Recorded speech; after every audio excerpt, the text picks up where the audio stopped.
Bihari Yamuna Bihari.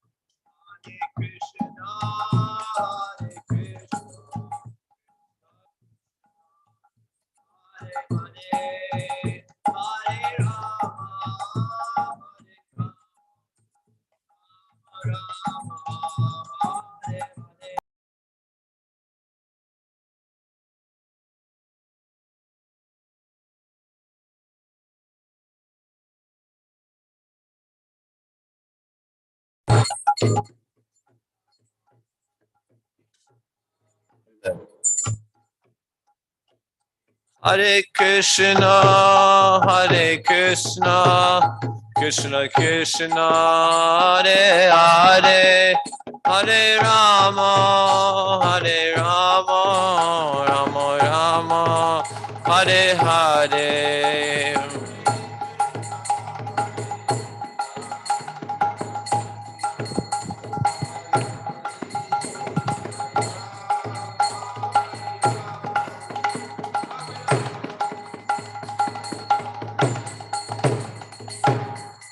Jayam Vishnupad Paramahamsa Parirajakacharya Stotra Shat Shri Srimad His Divine Grace A.C. Bhaktivedanta Swami Srila Prabhupada Ki Jai Ananta Koti Vaishnava Vrinda Ki Jai Gaur Premanandi.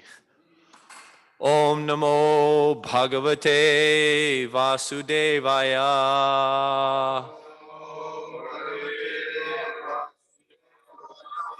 Om Namo Bhagavate Vasudevaya. Om Namo Bhagavate Vasudevaya.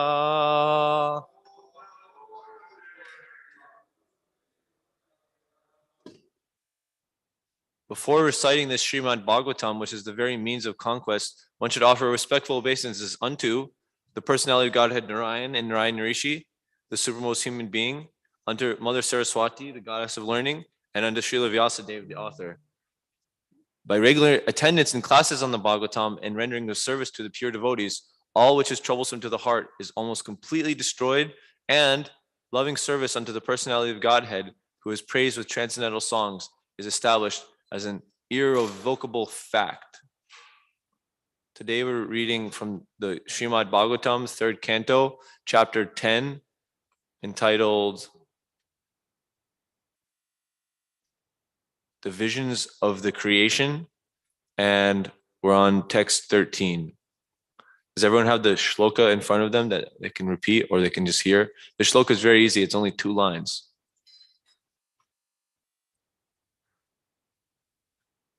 Yate danim tatagre cha. Yate danim tatagre cha. Yate danim tatagre cha. Yate danim tatagre cha. Paschadapyetadrisham.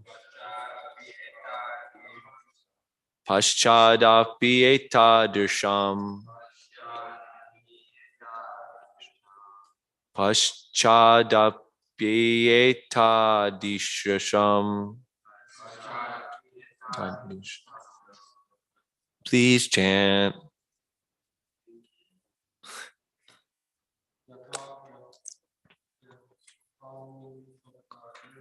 Yate danim tatagre cha.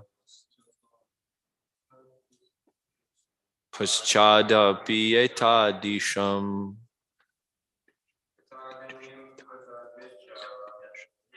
Yatadinam tatagre cha.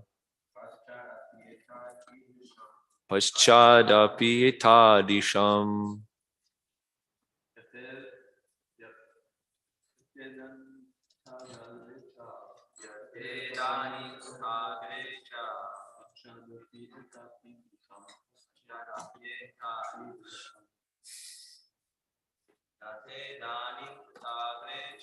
Yate danim tatagrecha paschadapi etadrisham. Paschadapi etadidrisham. Tadidrisham. Yata, as it is, idanim, at present, tata, so it was, agre, in the beginning, cha, and paschat, at the end, api, also, etat idrisham, it continues to be the same. Translation and purport by His Divine Grace A.C. Bhaktivedanta Swami Srila Prabhupada Ki. The cosmic manifestation is as it is now. It was the same in the past, and it will continue the same way in the future. Purport. There is a systematic schedule for the perpetual manifestation, maintenance, and annihilation of the material world, as stated in Bhagavad-Gita 9:8. Bhuta gramam imat kritsnyam avasham prakriter vashat. As it is created now, and as it will be destroyed later on, so it existed in the past, and again will be created, maintained, and destroyed in due course of time. Therefore, the systematic activities of the time factor are perpetual and eternal and cannot be stated to be false. The manifestation is temporary and occasional, but it is not false as claimed by the Mayavadi philosophers. Yate danim tatagre cha paschadapi etadi drisham.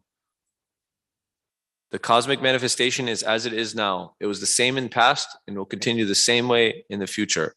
Om Agyana Timirandasya Gananjana Shalakaya Chakshur Unmilitam Yena Tasmai Shri Gurave Namaha Shri Chaitanya Manobishtam Stapitam Yena Bhutale Swayam Rupa Kadamahyam Dadati Swapadatikam Vandeyam Shri Guru Shri Yuta Padakamalam Shri Gurun Vaishnavam Cha Shri Rupam Sagrajatam Sahagana Raghunathan Vitam Tam Sajivam Sadvaitam Savadutam Parijana Sahitam Krishna Chaitanya Devam Shri Radha Krishna Padan Sahagana Lalita Shri Vishakan Vitam Cha E Krishna Karuna Sindhu Dinabandhu Jagatpate Gopisha Gopikanta Radha Kanta Namostute Tapta Kanchana Gaurangi Radhe Vrindavaneshwari Vrishabhanu Sute Devi Pranamami Hari Priye Vanchakalpa Turubhischa Kripa Sindhubhyeva Cha Patitanam Pavanebhyo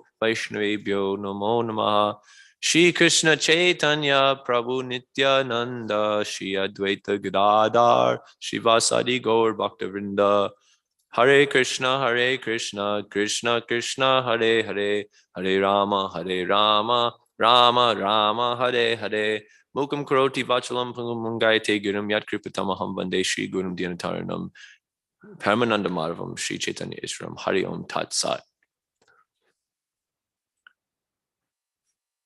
This cosmic manifestation is as it is now. It was the same in the past. It will continue the same way in the future. So when I first read this, I thought of a few things, but just reading it now, I'm thinking of a few other things. So one of the things this reminded me of is the first verse in the Bhagavad-Gita. Does everyone know what the first verse in the Bhagavad-Gita is?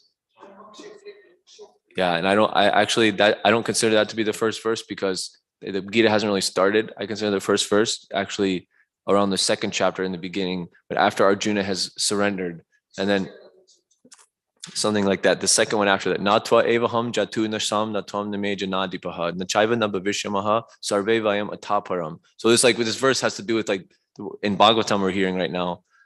Cosmic manifestation is as it is now. It was the same in the past and will continue the same way in the future. So one of the first things that Krishna tells Arjuna after Arjuna surrenders, Prabhupada mentions the Mayavadis think that time is or the manifestation is temporary and occasional. And no, we think that, but Mayavadis think it's actually false. Brahma, Satya, Jagan, Mithya. So they think the whole world is false, but the world is not false. It's just temporary. And we're eternal. And Krishna's also, this verse is in Bhagavad-Gita, verse 212, is a verse smashing the Mayavad conception. And it's really hard for them to twist words to re-explain it, because it's very clear. Never was a time when the Jiva and Krishna did not exist, and all the Jivas, all these kings and Arjuna, this shall never cease to be. They're always existing as individuals. They're not. There's never going to be a time, even if you have Brahma Suyuja Mukti, you're merging in the impersonal Brahman. There's never going to be a time when you're completely dissolved and there's nothing left of your individual personality, which is why the Mayavadi philosophers, if they ever actually get a practical realization, they end up falling down, because they can't maintain that. So this cosmic manifestation is as it is now, is the same in the past, and will continue the same in the future. For the last 2 verses, what has been the topic? That's good. Yeah, right. So I think the last 3 verses, since verse 9. Verse 9 was just Vidura asking Maitreya, tell me about time a little bit. So this 3 verses, Maitreya is giving a few characteristics of time, and so we'll review that. And he's foreshadowing, he's going to go into more in depth in the next chapter. So I hope you guys are really excited to continue this Bhagavatam study. That's where it's going. We're going to learn about time. And time, in general, in this 3rd canto of the Bhagavatam, it's related to Sarga and Visarga. So these are some of the 10 topics of the Bhagavatam. Can anyone list any of the 10 besides Sarga and Visarga, or define what Sarga and Visarga are besides Tulsi? Jimmy, do you know any of the 10 topics of the Bhagavatam? This is like oh, wow, he's pulling it out. You missed one between Poshanam and Manvantar. But it's okay, I don't have it memorized either. Stanam. Sarga Visarga, Stanam, Poshanam, Uti, Manvantara, Ishanukata, Nirodha, Mukti, Ashraya. So we'll just go through those quickly. Sarga is the primary creation. It's like when Mahavishnu is like making everything. And then Visarga is when the secondary creation happens, where all the elements are there already made. They just need to be arranged. And then Brahma, now we're hearing how Lord Brahma does that. And so that's how the topic of time came up. And some of the qualities of time, like one of the qualities of time is that, where is it? That it's the source of interaction of the modes. So Lord Vishnu is creating the modes, but then Lord Brahma has to kind of mix them and let them, it could take some time. And each mode has their specific time. There's a mode when the demons are in head. There's a mode when the demigods are ahead, and there's all kinds of mixtures in between. Like we have our cycle of the yugas. So Satya Yuga is full of goodness, but then it degrades and degrades and degrades, and the modes change, and the modes of passion and ignorance gain the upper hand, and it slowly degrades all the way down to Kali Yuga, where we are now. And actually, it still has some time to go, but the modes will continue to degrade. Poshanam is about the Lord's protection of his devotees. Uti is the inclination of the Jivas, and how we can have different kinds of, inclination for sinful activity, inclination for pious activity, or the best inclination, which is what? That's right, bhakti. And the bhakti can be organized with thought of as pure Shuddha bhakti, just directed towards serving the Lord without any motivation, and motivated bhakti, which is shown in many different pastimes in the Bhagavatam. Can anyone think of a pastime in the Bhagavatam that shows motivated bhakti? Yeah, that's a really good one. And he actually, by his motivated bhakti, the reason why motivated bhakti is good, it's not bad, is because ultimately, with the realization it brings, it'll bring you to pure bhakti. Like, what did Dhruva say? Yeah. He actually didn't say that in the Bhagavatam. Can you guys believe that? He said that in some other scripture. But I was so mad one time. I was telling my friend the story, and then he's like, I never read that part. And I like went to the Bhagavatam so many times, like, where is it? Where is it? And I finally realized it was actually in another thing. And Prabhupada just quotes it so much that I just thought it was in the Bhagavatam. I mean, it's in the Bhagavatam in a general sense of what the Bhagavatam is, but directly in the verse is not. Then Manvantara, it's talking about the times, of between the Manus, which they're like the rulers of the world and all their different stages. Uti, inclination. Isha Anukata, talking about Isha. We're Isha Vashamidam Sarvam. Who's Isha? What's Isha? No, what is Isha? Ishvara Parama Krishna. So what does Ishvara mean? That's right. Ishvara Anukata means like kata about Krishna kata, or about the different expansions of Krishna. Nirodha means destruction. So eventually the world has to get destroyed, like it was saying in this verse. He's mentioning the Bhagavad-Gita, Bhuta Gramam Imam Kritsnam Ashvasham Prakarter Vashat. So Krishna is saying this whole cosmic order is under me, and under my will, it automatically manifests again and again, and under my will, it's annihilated at the end. So that's like the timing, and it's all controlled by the time factor. So that's Nirodha, destruction. Then there's Mukti, liberation from the material world, and the 10th topic, the Sanam Bonum, as Prabhupada translated it, or in Sanskrit, Ashraya. What does Ashraya mean? Yeah, Krishna is the ultimate shelter. Everyone's seeking shelter in so many different things, but Krishna is the ultimate. So these are the 10 topics of the Bhagavatam, and each canto has a specific flavor of one of these, but emphasized, but actually all 12 cantos, all 12 cantos have a taste of each one of these 10 topics. Like in the 7th canto, it's talking a lot about Poshanam and Uti. Poshanam is like the Lord Hiranyakashipu protecting Prahlad Maharaj. And later it's talking about the different Varnashram Dharma with Yudhisthira Maharaj and Narad Muni. So this time is some qualities of it that we've heard already. There's about 8 or 9. As I already mentioned, it's a source of interaction with the modes. The modes need time to interact with each other. Like we were mentioning yesterday in the class, time is one of the 5 factors of action. Like you can't, if you want to do something, you need to wait for the time to actually do it, no matter what it is. Even firing a gun, it takes a split second to pull the trigger. And even the bullet, if you actually measure the time an atomic scale, it'll still go. It takes some sort of time. Even if you flick on a light switch and electricity is traveling at this so-called speed of light, even when the light goes, there's some time it takes for everything to go. So it's the source of all these activities kind of happening. It's the background, like Prabhupada explained in the previous purport. There's the tape, and then there's a voice going on. So the tape needs to be moving for the voice to actually be heard.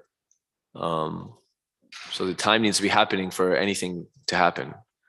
So we can perceive time by everything going on, but time itself doesn't have any specific attributes. It's actually imperceptible. You can't see it or taste it or feel it.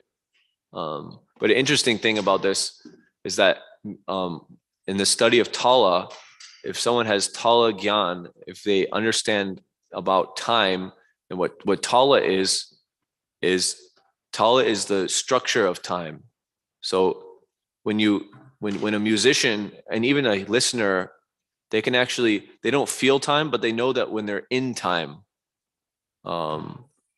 Like great musicians can be extremely precisely in time. It can get huge crowds of people all in that same time and feeling it and clapping it and wanting to dance and do everything. And you'll see with good kirtan leaders, they're extremely precise on their timing. Like Natabar Prabhu, he's like very famous. He can just like he feels the timing so whether he's in time or someone else is in time or not, that he'll just tell you you're speeding up, you're slowing down. But for most people, it's imperceptible that they were going faster or slower. So the time itself is this imperceptible substance, but you can feel when you're actually in the time. And it creates a certain bhava, a certain mood, of pleasure and of satisfaction. And when, that's why all these musicians are making so much money in the subway, because they can feel a little bit, these people get into timing and they like it. So they pay a little bit of money for it. And sometimes people think we're also just simple musicians or something like that. And they like just dancing and they like feeling in time, because it's Krishna says, time I am. And so in some ways, when you're connected into the time, it's like you're Krishna conscious in an indirect way. So time lacks attributes. It's imperceptible, although everyone loves when they're actually in time. Just like Krishna in his impersonal form, he lacks attributes. He's also imperceptible in his personal form. But when a pure devotee comes and actually makes him more present, everyone feels pleasure at that. People didn't perceive Krishna around Prabhupada directly, but everyone was extremely ecstatic being around him. Well, maybe I can't speak for everyone, but most of his disciples didn't perceive directly Krishna, but Prabhupada helped bring them a little bit to that awareness. So time is also limitless. So I mentioned it's one of the 5 topics of the Bhagavad-Gita. So what are the 5 topics of the Bhagavad-Gita, Jimmy? Do you remember?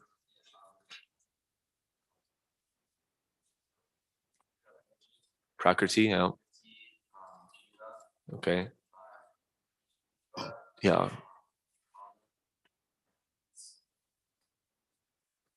If I punch you in karma, yeah. So out of all these, 4 are eternal, Prabhupada says in the introduction of Bhagavad Gita. And one of them is not eternal. So basically a karma is the one that's not eternal, because we have karma since a beginningless time, but the karma can come to end when we get mukti, when we get liberated. But everything else, time itself is actually eternal. Even though the material world is temporarily created, temporarily destroyed, still the flow of time is going. It's outside of the world. And just because you mentioned yesterday or 2 days ago, Naveen and Yarada mentioned how we measure time. We're actually not, like, time lacks attributes. It's imperceptible. So you're not actually measuring time. You're measuring the secondary effects of time, that the sun is moving. The sun is only able to move because time is flowing. And then you can measure how far the sun moves. If it moves 1 atom, you can calculate whatever that is in between where the sun was before and where the sun was after. You can consider that 1 atomic unit of time. But however, time is not perceptible like that. You're just deciding to measure it. And the same in music. Although you're feeling yourself in the time, you never directly can perceive the laya. When you're in that, you perceive when you're in that. But directly perceiving it, you cannot. You can only perceive between the beats. If there's a beat going and it's steady, that's when everyone can get into it, the matra. But the laya, or the flow of time, that's something imperceptible. Another amazing thing about time is that it makes the energy of the Lord seem separate. So, like, the Lord and his energy, if we're there in the spiritual world, it said time is conspicuous by its absence, which I want to discuss a little bit, but I think I'll do after I go through these characteristics of time. So the Lord makes some arrangement for the living entities. They have to feel separate from the world, from the Lord and his desire. So the time is then this construct where we can somehow seem independent from the Lord, although we never actually are independent of the Lord. For some time, it can seem like that. And so it's also said, like, the most amazing thing, Yudhisthira was talking to the Yaksha that killed all his brothers, which was actually his, Dharmaraj.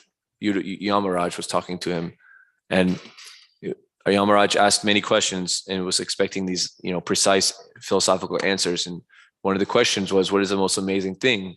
Amazing thing is that everyone knows that they're going to die, although they're acting like they're not going to die, because everyone thinks that they're going to live forever somehow. And that somehow is an amazing thing. How do people think that? It's just amazing. So time it makes the energy of the Lord seem separate. Although those who actually are perceiving the truth are known as Trikal Gyan. They know the time in its three phases.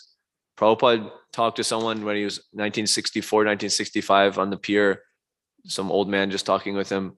He says, I have so many temples, so many thousands of books are printed, so many disciples. All that separates it is time. So Prabhupada could see that because he was empowered by Krishna. Because Krishna ultimately, time is just his expansion. So if a pure devotee is in connection with Krishna, Krishna can download whatever the pure devotee will need to do his service. And many devotees have gotten all of time, aware to their consciousness. Like Shukadev Goswami speaking the Bhagavatam, he can speak truths about things that happened millions of years ago at the start of the creation of the universe, tell exactly how it happened, rather compared to like the modern day empiricists. They try to make theories about what happened based on whatever they can see now through their like ridiculously limited senses in perception. And Shukadev Goswami can see everything that's going on at the present.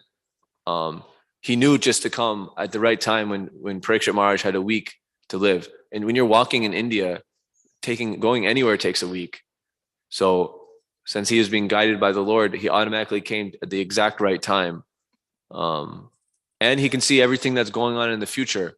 Things that happen thousands of years in the future, he predicted at the end of Kali Yuga, 400,000 years from the time when he spoke, 420 something, maybe 428,000 years from that time when he was speaking to Parikshit Maharaj, that Kali Yuga was going to end. But he knew exactly what was going to happen, because he was aware of past, present, and future. So that's one thing. The time does. It makes the energy of the Lord seem separate. Then it also it divides the planetary systems. So we always know that here on Earth we kind of have the fastest time scale. Like our 100 years is really quick for the demigods. 100 years is like 100 days for them. It's not even like it's like barely not even 4 months for a whole long lifetime of someone. And similarly, if you keep going up and up towards Brahmaloka, it gets more and more and more. And we hear stories from the Bhagavatam. We hear how a king wanted to try to make the arrangement for his daughter to get married. And he goes up to Lord Brahma, and the attendant says, okay, Lord Brahma is just listening to a nice musical arrangement. When he's done, he'll meet with you and solve whatever problem you have. So in the time that it took him to finish the musical, arrangement, Lord Brahma just looked at him and said, literally, all your descendants have already lived and died. And it's been so long that people don't even remember your name, like your surname. So what to speak of making an arrangement to continue your family line? Your family line is completely forgotten. And so, and that way time it divides the different planetary systems. And they say actually even in the hell, time is actually also going pretty fast, where someone will experience like millions of years of suffering in hell, but on a different time scale, like compared to Earth, it'll actually be a relatively short time. Or you could even say these different species of life are kind of on a different planetary system, although being on Earth the same. Like a mayfly experiences the whole day and night as 100 years, because that's all how long he lives. Or an ant. Ants only live, a week or two, but that for them, that's 100 years. So time divides the planetary systems. And finally, time is the objective representation of the Lord. The objectivists, the empiricists, the people that they want to try to figure out everything by the strength of their logic and their perception, they can deny Krishna. I mean, they are denying Krishna pretty easily at every moment. For one reason, because Krishna is giving them that ability. Krishna only reveals himself to those whom he deems fit, whom he wants to be revealed to, whom his devotees want to be revealed to. So they can deny Krishna, but they cannot deny time. Krishna says, Kalosmi, I am time, the destroyer of all things. So you'll often hear this from the empiricists or the atheists or most modern people that they don't believe in God, but they're sure as hell scared of the time of death. They can't fathom what, to them, they think just nothing happens after death, and it just everything goes black, and then that's it. And they're absolutely terrified of that. That's everything that they're doing is more or less just a distraction to keep them from thinking about that. And if they think about that too much, they go crazy. And ultimately, Krishna, everyone's searching after Krishna as different manifestations, but unfortunately, the atheists, the only manifestation they get of Krishna is really this fear at the time of death, which is exactly the same as Kamsa and Hiranyakashipu. They knew Krishna directly, but they didn't believe that he was actually the supreme. Kamsa somehow thought he was the supreme, although every single day he was completely in fear of getting killed at Krishna. And even like the day it talks about in the Bhagavatam, before Krishna came to beat him up and kill him, he actually had these premonitions.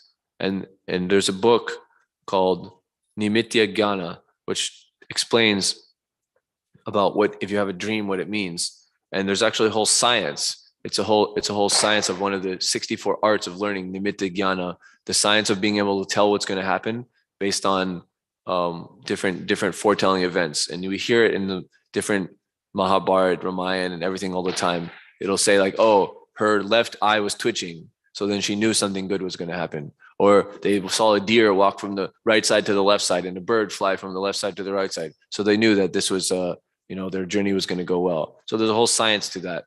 And because Kamsa knew that science, and he had so many weird dreams where he was completely naked in oil with riding on a donkey with some ugly black witch chasing him, and all these weird things are happening. And he looked in the mirror, he couldn't see his shadow, couldn't see his reflection. These are all the, you look at your shadow and your head looks decapitated. These are all signs that very soon you will die. So for a devotee, if they know these signs, then it's very encouraging to know exactly when we're going to die, because as a devotee, that's what we're preparing our entire life for. Every day we're chanting Hare Krishna to prepare our time, prepare ourselves for the time of death. So this is like Giriraj Maharaj wrote a book, death, like life's final test. It's the final exam. So the devotee is looking forward to it. It's Krishna. Prabhupada often says the example, like a cat reacts to its kitten and reacts to a mouse differently. That's how time reacts to a devotee versus a non-devotee. Whereas the kitten gets picked up by the neck and totally feels safe in the mouth of the mother and completely relaxes. Whereas a mouse, it meets, a very painful, fearful situation with the mouth of the cat. And for Hiranyakashipu, Bhaktisiddhanta Saraswati Thakur gave this kind of realization I wanted to talk a little bit about, because in about 3 weeks' time, Narshingadev's appearance, the anniversary of Narshingadev's appearance and the anniversary of the disappearance of Hiranyakashipu are coming up on May 15th. So we should start to meditate on that. And the words of Bhaktisiddhanta, he's saying, the innate insufficiency and utter delusiveness of empiric wisdom is not brought home to the empiricist until he actually realizes the superior contra-existence of the absolute.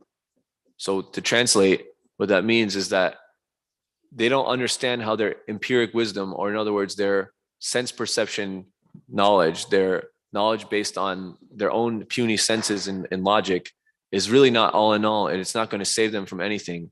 But they don't really get that until they actually realize that there's something superior, like the Lord, the absolute truth. And when Hiranyakashipu comes to meet face to face with Narshingadev, Narshingadev looks destructive and terrible. The destructive and terrible face of transcendental reality is necessarily the first positively disillusioning experience to any challenging empiricist. So the absolute is pleased to disclose himself as an act of causeless favor, because of Prahlad Maharaj praying for Hiranyakashipu, Narshingadev was pleased to present himself to Hiranyakashipu. And this was the first positively disillusioning experience. So for the entire lifespan of Hiranyakashipu, he was in the illusion that he was God. He controlled all the demigods. He controlled everything. He knew he was never going to die. No one could kill him. And he could get whatever enjoyment he wants. Even better than Ravana. Ravana couldn't get Sita, but Hiranyakashipu, he got everything. And so, but then the first positively disillusioning. So this is the first time that his illusion was broken, that he was not the controller. And this is actually a favor of the Supreme Lord. And then Bhaktisiddhanta goes on to explain the retributive aspect of the process need not blind the sincere inquirer of the Absolute to the overwhelming mercy of this method of appearance. So we shouldn't think that, oh, Hiranyakashipu did all this stuff, and so Nrsingadev was just mad at him and is trying to punish him. That's not what the Absolute means. The Absolute never punishes us. He only rewards us. By the presence of the Absolute, we can only get benefit. All those died on the battlefield of Kurukshetra that Arjuna saw running into the mouths of the Lord, they were not punished. They were simply given overwhelming mercy. And it's the exact flavor of mercy that they needed, and the Lord knew how to apply that. So, and this is the only acceptable, form of mercy that they could take. Otherwise, they couldn't accept the Lord's mercy. The Lord actually tries to give them mercy in so many ways. And although the latter has to pay for such experience by undergoing suffering of total destruction of his delusive personality, which is misrepresented as his soul by his own impure judgment, that's okay, because it's the Lord's mercy. Even though he has to undergo this like seemingly very painful thing, the problem is not, it's not that the Lord is giving him a problem. It's that the Lord is curing his problem. If you have a big boil on your back, then just having someone, blow on it or make you feel good or do anything like that, that's not what you need. You need someone to get a surgeon to get a knife and just chop it off and patch it up. Otherwise, it's going to continuously pain. And so similarly, we're attached to our material body, our material ego, we're attached to all these things, and we just want to keep on going thinking we are God. Real mercy is getting the absolute truth implanted into us via getting all of that completely and utterly destroyed. And Hiranyakashipu is the most intense manifestation of this. Now, according to the sincerity and the capacity of the individual, this destruction will happen at different paces, and Krishna knows what speed that he needs to destroy all our different anarthas before we can be pure. And we can try to pray to get that accelerated, but then that's also not having faith that Krishna knows what's going on. Like Bhaktisiddhanta also says, we should not think the world is in need of any reformer. We're not the ones that change the actual world. The world is in perfect order, actually. If we think it's out of order, actually it's ourself, our conception and our darshan, our vision of the world that's out of order. Everyone already has the perfect guide to be able to help them. And the only thing we can do is just help ourselves get more in tune with that. And then by that's actually the best way. When the Lord has some sort of plan, when we're in harmony with that plan, then everything we're doing seems like it's very effective. But actually, it's all just the Lord's energy working. Like Arjuna saw all of them go into the mouth of Krishna's impersonal form. It was actually Krishna doing everything, but externally it seemed like Arjuna was doing something because he decided to dovetail himself into the plan of the Absolute. And so, and also, Hiranyakashipu takes out he disembowels him and takes out his intestines and wears it as a garland. So this indicates the rottenness of the physical body and the necessity of its destruction for enabling the conditioned soul to realize the nature of the perfect unconditional spiritual existence of the soul as the normal state. So, this body is compared to, the beauty of the body is like buckets of stool, pus, urine. It's made of all disgusting substances. But due to Maya, due to illusion, we think that it's very nice and we want to try to enjoy it with other disgusting bodies. So it's necessary for the conditioned soul to realize that this is like completely rotten and disgusting and it's worth disemboweling, and that we have actually a perfect spiritual body that's completely amazing, composing of Sat Chit Ananda, made of spiritual substance, which is, that when you interact with others in that body, that's actually the meaning of existence. And Sri Nrsingadev, even in the light of these considerations, must, however, appear to empirical judgment as presenting the front of retributive personality of brute force, which is the only proof of real existence to the empiricist, but in singular and somewhat grotesque combination with the principle of rationality detectable only in the human personality. So Nrsingadev, he's coming in the only form that they can accept. Ultimately, the atheist, like one time, Adi Purush Prabhu was distributing books, and some guy was walking down the street and he was trying to talk to him. He's like, "Oh, what, you believe in God?" Like, I don't believe in God. And Adi Purush sometimes has like far out like way to like phrase questions and like get people to talk. He's like, "Oh, okay, so what do you believe in? What is the absolute truth for you?" The guy's like thinks for a second, and he starts going and like makes all these war sounds. And he's like, destruction and death and war, and that's the absolute truth. That's what makes everything go. He's like, yeah, that's what it says in the Bhagavad-Gita too. The same thing. The guy's like, what? And he couldn't understand, because this is, Krishna coming in the form of death. It said there's never an atheist in a foxhole, or there's never an atheist in a, what is it called when you burrow on the border of a war? But that's like a small place, but there's a trench. Yeah, there's never an atheist in a trench fight. When the bullets are going overhead, oh God, if you're out there, please save me. That's going to be the thoughts of most people. And so Nrsingadev is brute force is sometimes the only thing that can actually awaken them to reality. So sometimes they need to live this grotesque experience to be able to get realization, and that's mercy on them. Sadly, I mean, we know no one wants to go through. No one wants someone to have that intense mercy, but ultimately, if that's what they need, that's what happens. And a last point about time for a devotee on the stage of bhava, one of the symptoms is that they never waste time. So as sadhakas, that as our goal, one of our sub goals to attaining prema, or one of our goals is to attain bhava. So we should meditate on it and try to develop the qualities. And so this quality of not wasting time, there's said in Prabhupada quotes in purport in the second canto. I think it's said in Vishnu Purana. If even for a moment you forget Vasudev, the Supreme Personality of Godhead, that is the greatest loss, the greatest illusion, and the greatest anomaly. That should be considered like, and what do they say?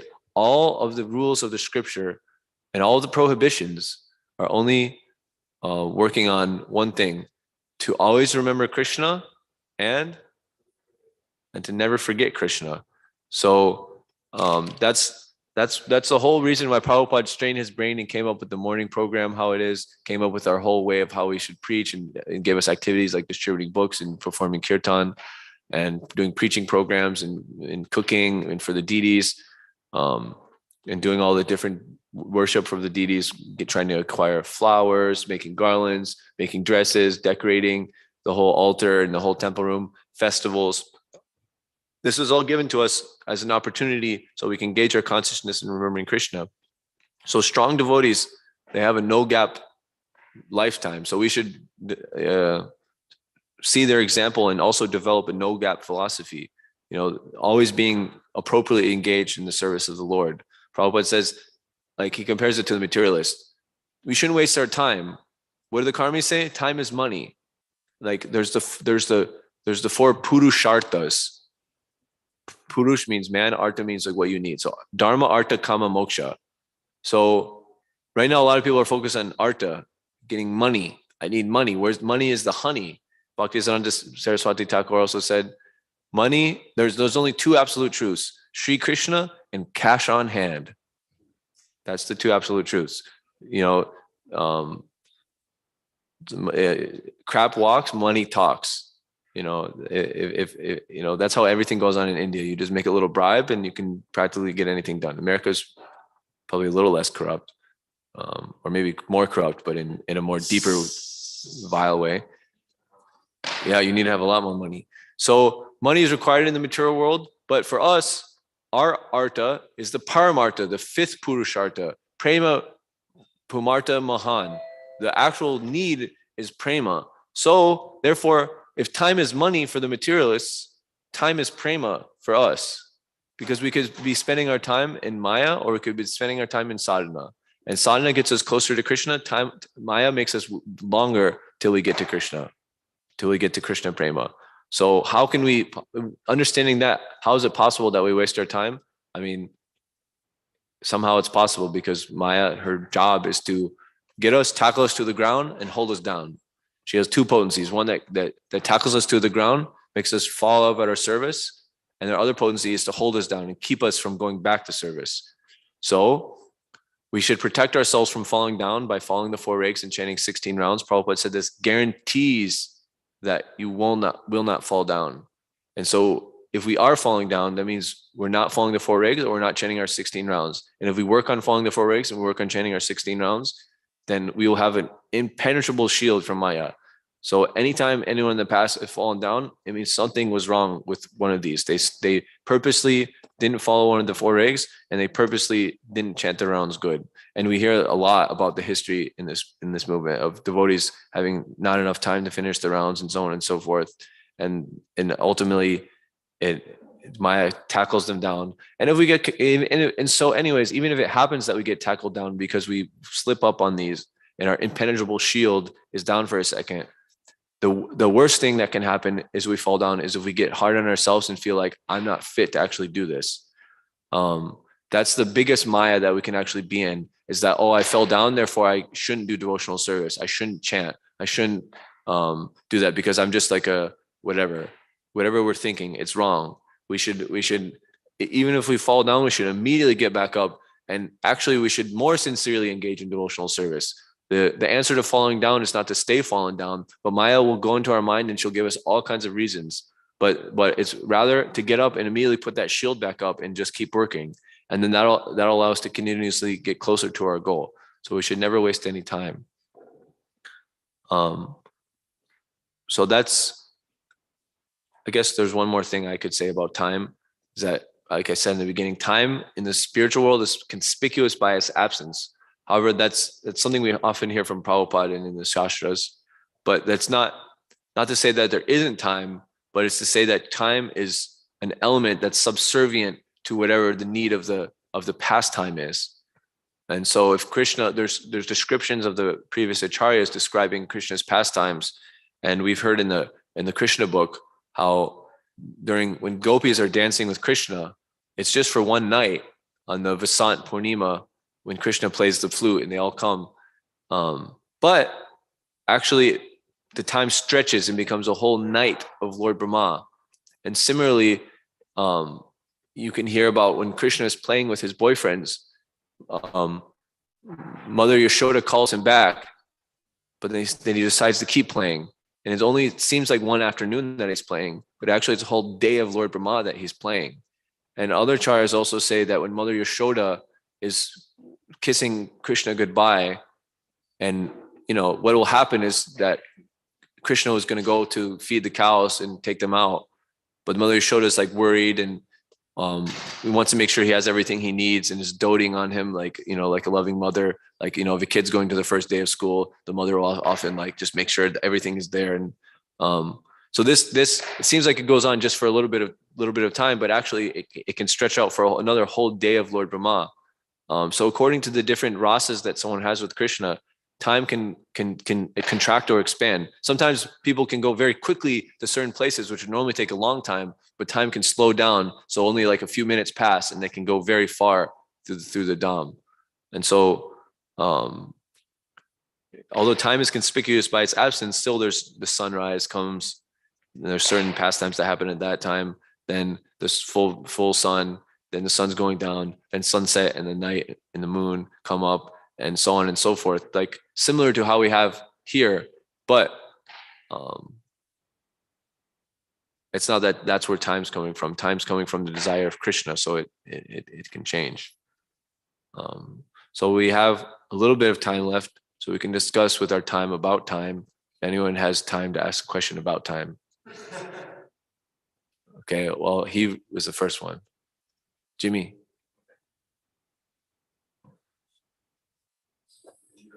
Class. Thank you, Prabhu. It was very enlivening. I remember before, I think we mentioned time. I was like, oh, but what is time? What is the nature of time? You gave me an answer, but I didn't feel so satisfied. I was like, oh, I want to know more. So I feel like this is very nice, this section. I think I'll be very happy with this section. Yeah, these 3 verses give the characteristics of time, but then in chapter 11, a lot more about time. Yeah. Now, I also wanted to ask about the 4 regs. So I was thinking, when we're following the 4 regulative principles, is it just very straightforward and simple? like just no meat eating, no intoxication, no illicit sex, and no gambling? Or are there deeper levels to following the four regs? You can, I mean, in one sense, there's the practical objective facts. No drinking tea, no taking alcohol, no, no illicit sex, no, but if you meditate on each of them, they're all actually these prohibitions. They're protecting us from performing these sinful activities, which in turn helps us maintain spiritual qualities. So there's the 4 spiritual qualities that go with them. And we can meditate on those, how, by not eating meat, it helps us increase our daya, our mercy. So we should be merciful. We should be at least merciful enough not to harm other living entities. And we can see, like with Prabhupada, like, I mean, I'm kind of embarrassed to say this in this temple, but he didn't kill even a cockroach or a spider in his room. I mean, sometimes, a lot of times we do that because our hearts are not on the same level as him, but that's not very good. We should have hearts as soft as Prabhupada. At least that's the goal. Similarly with like speculation, like can be considered a type of gambling. Like why say something if you don't really know? You're just wasting time. You're gambling, basically. The whole idea of gambling is that someone doesn't want to take their honest time and work for what they would honestly make. If we just work honestly, like the Muslims have this thing, haram means like you can't do it, and halal means it's good. So they don't, in general, if they're like a practicing Muslim, they're not going to engage in dealing drugs. They're not going to engage in like cheating people. They're going to just engage in honest work. That's why you see so many Muslims running different shops and doing things like that, because they're just trying to make money in an honest way. Whereas a gambler, gambling can mean 2 different, going to the casino is obviously gambling, but then other things like investing in the stock market or cryptocurrency, or it's like doing things that you want to just get a big reward with very little effort. It's just dishonest. It's better to just engage in what, according to your nature, engage in honest work and depend on what's coming from the Lord. Otherwise, it's kind of like you just think, oh, I'm the one that controls everything and the Lord's not in control. So yeah, all the 4 regs, they have definitely deeper meanings, and it's, there's a big reasons why Prabhupada gave all these. Like there's a book written by Satyaraj Prabhu called The 4 Principles of Freedom. So you can read this and this will help you get a deeper idea. But honestly, each of these principles can be meditated on, and each principle could have a whole book written on it. Yeah. And then I want to ask, in order to get that impenetrable spiritual shield, did we just follow the very straightforward is it that we just follow the very straightforward understanding of the 4 regs? I mean, this is what Prabhupada said. If you follow the 4 regular principles and you chant 16 rounds attentively, then Maya cannot get you. That's what he said. So what you vow at the time of initiation, if you follow that, then you'll always have enough willpower to say no to Maya. That's our job as devotees. Maya is going to always give us things. Jimmy, do you want this money? Do you want this women? Do you want this prestige? Do you want this and that? And we can accept it if it's in service to Krishna. But if Maya is offering it and it'll decrease our service to Krishna, then we have to reject it. So we always have to be, in chanting our rounds and following the 4 regular principles will give us a sufficient intelligence to be able to always make the correct decision. But then it's up to our conscious to actually make that decision. But the choice will be there, and it'll always be. It's not that it's Maya is more powerful than us; she can cover us over. But if we're actually following Krishna, we can be completely protected. So that complete protection, ultimately, we have the free will to deny it. But following those things will give us the shield that will always be able to say no to it. Well, sometimes it may be very tempting, because Maya is there to also test us. Krishna wants to see our sincere, greed to actually attain his service. And when it wants to see how much do we want that compared to other things. So therefore, Maya is also necessary to show. And sometimes we can even see, okay, this is a test from Maya. Good. I want to show Krishna how I don't want these things and I want to serve him more. that if we're really fixed in our sadhana and fixed in our association and following the four rigs, then this will be our attitude.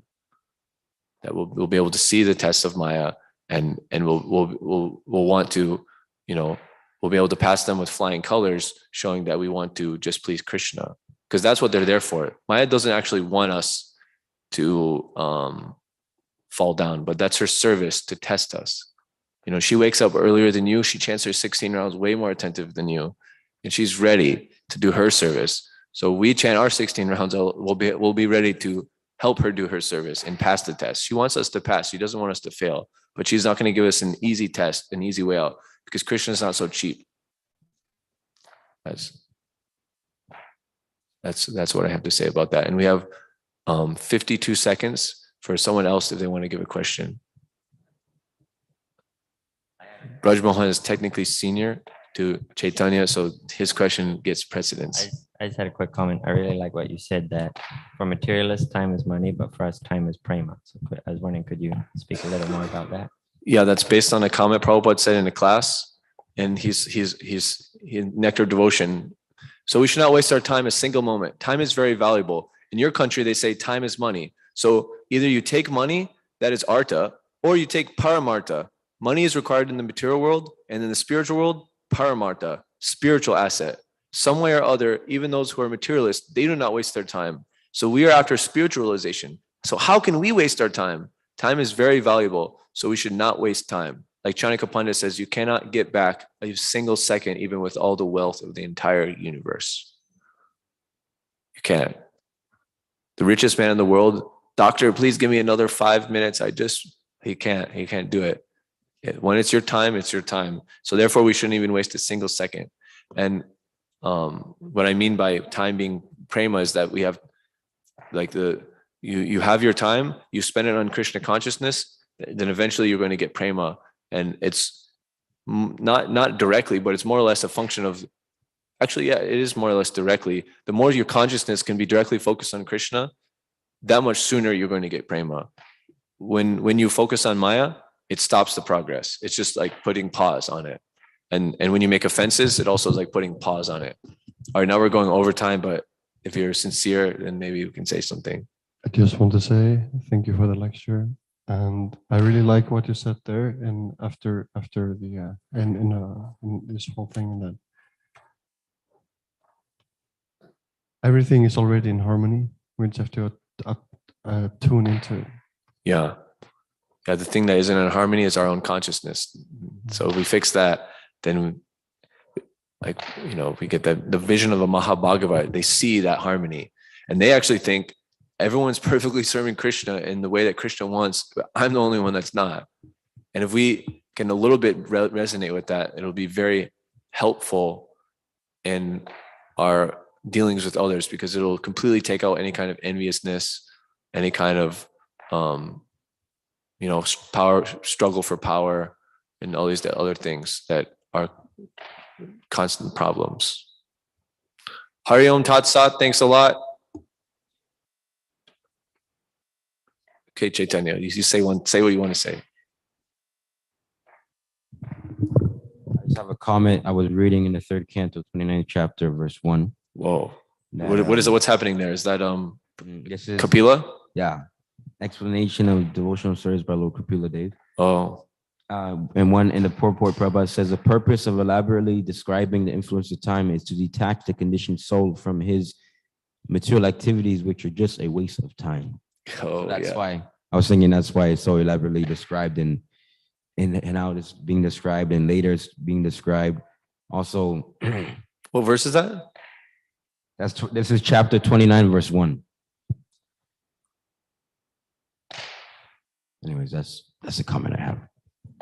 Yeah. It's just a waste of time. Why is it a waste of time? Because even if you put your full effort into meditating and perfectly concentrating your consciousness, which ultimately makes everything else move in your plans on some material plan, guess what? It's going to end in due course of time. And and then your next life, you start from zero. Even if you're a meditating yogi and you somehow get some siddhis, you're going to die. And then next life, you have to spend another 400 years to be able to levitate again. and impress all these people. That's all. You're just trying to impress people materially. That's stupid. You know, it's a waste of time. But every second you spend focused on Krishna, that's a permanent asset that increases your percentage of devotionality, of ability to manifest bhakti. Every second that you focus on Krishna is money in the bank.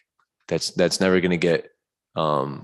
It's not like the modern banks, which they may go bankrupt because they're doing corrupt things, but it's like a perfect bank, which Krishna keeps clear accounts of. You know. Okay, Hare Krishna. Someone please